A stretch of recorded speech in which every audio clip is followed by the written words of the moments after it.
Avec ce vidéo du chapitre 32 de mes notes de cours, je débute la partie qui correspond à la section 2.1 du livre de Séguin, section qui s'intitule « L'énergie potentielle électrique d'un système de particules chargées ». Je vous rappelle que le chapitre 32, c'est mon chapitre de notes de cours qui met en relation les grandeurs physiques suivantes, le potentiel électrique V qui se mesure en volts, l'énergie potentielle électrique, U indice E, c'est une énergie donc cela se mesure en joules, la charge électrique, Q, qui se mesure en coulombs, et la distance R qui se mesure en mètres, qu'on pourrait avoir entre justement différentes particules possédant des charges électriques Q. Avant d'aller plus en avant, on va regarder dans le résumé de mes notes de cours la partie de ce résumé qui correspond à la section 2.1 de Séguin. Je vous invite donc à ouvrir le livre de Séguin à la page 139 pour comparer son aperçu avec ce que j'ai mis dans le résumé. Premier grand concept qu'on va voir dans ce chapitre, dans cette partie-là de mes notes de cours, c'est l'énergie potentielle électrique en joules qui existe entre deux particules chargées.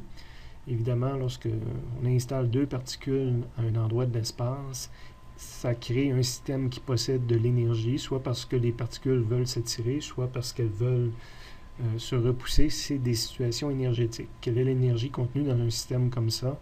Ben, c'est notre constante, multipliée par la charge de Q1, la charge de Q2, et tout cela divisé par la distance entre les deux particules.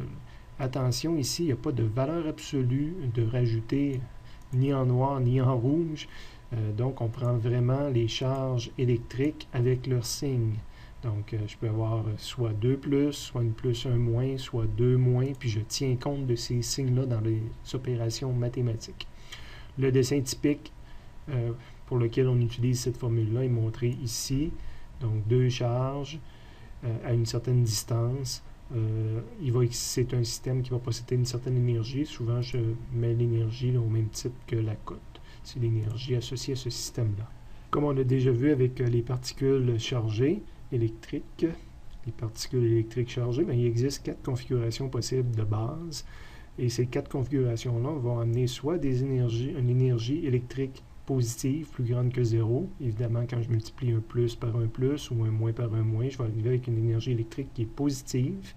Donc, c'est un système qui possède de l'énergie et qui peut effectuer un travail sur son environnement. Les particules se repoussent, donc ils peuvent se mettre en mouvement et effectuer un travail. Au contraire, si je multiplie deux particules de signe opposé, l'énergie électrique mathématiquement va être négative.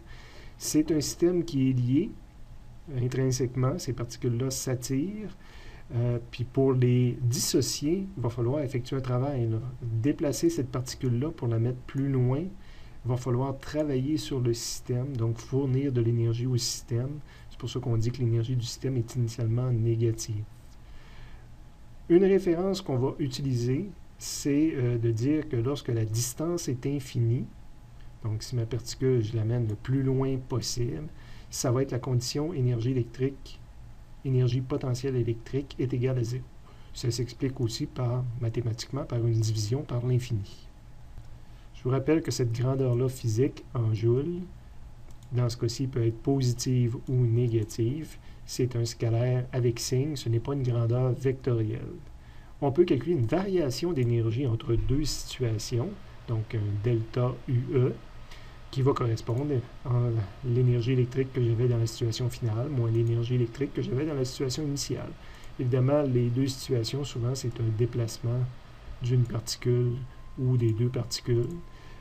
Donc, en finale, je vais étudier à quel endroit qu'elles sont, moins en initial, à quel endroit qu'elles sont. Mathématiquement, on peut mettre des choses en évidence de ces deux termes-là.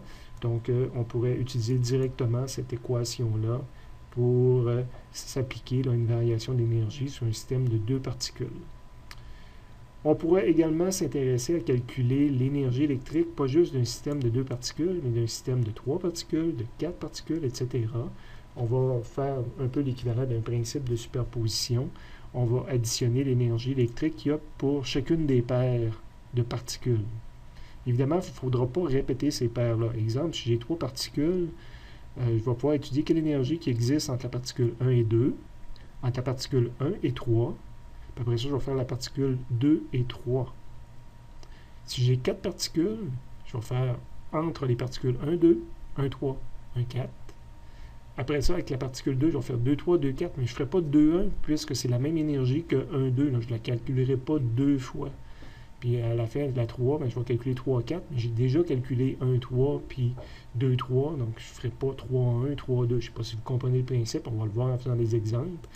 Et surtout mathématiquement, ce genre de sommation-là, ça revient à dire que mes indices que je vous mentionnais tout à l'heure, ben, je les utilise rien qu'une fois. Donc, je fais une sommation, là, mais pas de toutes les possibilités que j'ai entre mes deux indices, seulement quand l'indice I est différent de J, puis je dirais même plus petit, c'est pour ça qu'on fait 1, 2, 1, 3, 1, 4. Après ça, avec 2, je fais 2, 3, 2, 4. 2 est plus petit que 3, plus petit que 4. Avec 3, je fais juste 3, 4. 3 est plus petit que 4.